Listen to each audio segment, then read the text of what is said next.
There is a popular story told in the West that the British colonization of India, while harsh, was ultimately a benevolent civilizing mission that actually cost the crown money. You can hear it in the speeches of modern politicians, like former UK Prime Minister David Cameron, claiming the empire was a net financial help. This is a deeply held public belief. This data visualization shows a 2014 YouGov poll, where exactly half of the British public stated they believed colonialism was beneficial to the colonies. However, economist Utsa Patnaik's analysis of 2 centuries of detailed tax and trade data reveals a staggering drain of resources. Between 1765 and 1938, Britain extracted $44.6 trillion from the Indian subcontinent. This animated scale shows exactly what a number that massive looks like.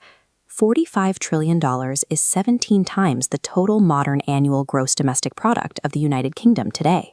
Moving wealth on this scale, without triggering a continent-wide revolt, depended on a quiet, highly organized, systemic scam, where the victims never realized their pockets were being picked.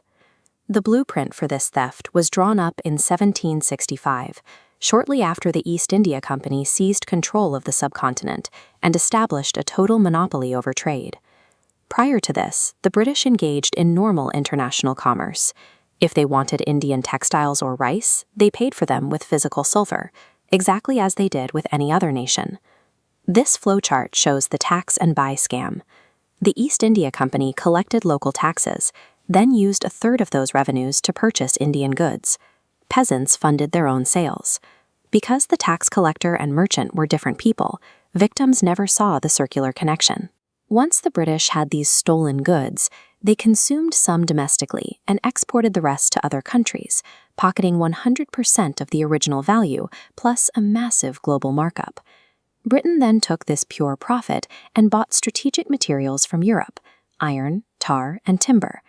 The steam engines and factories of the British Industrial Revolution were built directly on the back of this extracted wealth. By 1858, the East India Company's monopoly broke down and the British Raj took over. Indian producers were finally allowed to export their goods directly to other countries. The Crown introduced a financial trap. Global traders paid London physical gold for special council bills to buy Indian goods. When Indian merchants cashed these bills locally, they were paid from their own tax revenues, handing over valuable exports and getting their own money back. As a result, London hoarded all the actual gold and silver coming in from international buyers.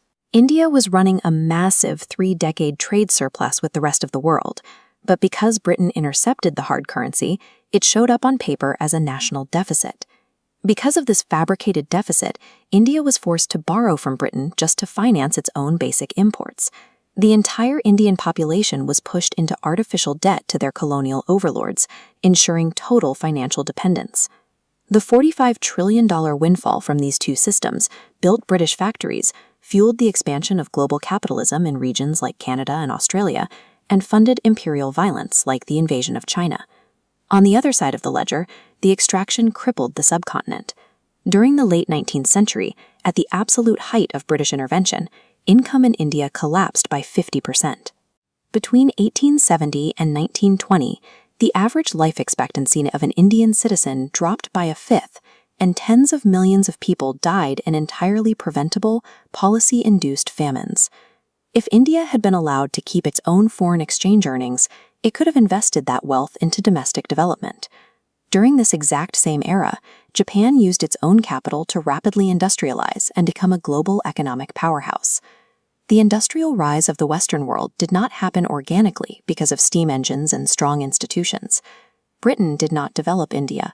India developed Britain.